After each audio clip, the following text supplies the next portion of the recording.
Bago pa ang guhit ng balat sa akin, pagdala ay nakipagsama na rin. Sa mga magulat ang pinagulat kaya ng magic saga. Good morning mga kachikas and welcome sa aking munting channel. Ano kaya ang buhay ang naghihintay kay Marites dito nga sa piling ni Rigor na ngayon nga ay pinaghihigpitan na siya at nilumabas nga ng kanilang tindahan sa Quiapo ay ayaw na nga siyang payagan dahil nga sa panunulsol nito ang kanyang paboritong anak na si David.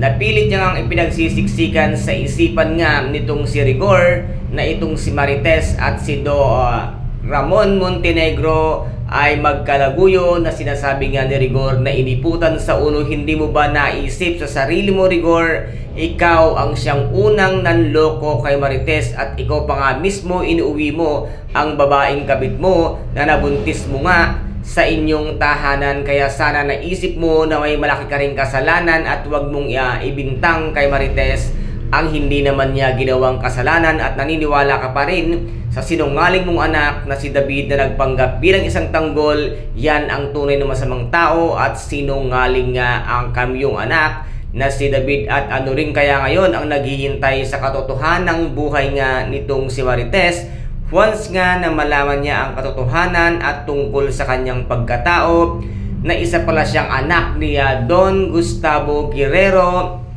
at magkapatid pala sa ama itong ang si Mayor Alberto at si Vice Mayor Olivia Guerrero. Matanggap kaya ng mga kapatid or anak ni Don Gustavo once nga na sumabog ang katotohanan sa pagkatao nga nitong si Marites? Kaya guys, ito po ang ating pakaaabangan sa mga susunod na episode dito nga sa FPJ ang Batang Quiapo. At kung nagustuhan po ninyo ang aking videos for today, paki-subscribe na lamang po ng aking channel, paki-like and share para maging update kayo sa lahat ng gagawin kong videos. Maraming salamat po. Ingat, God bless and bye-bye!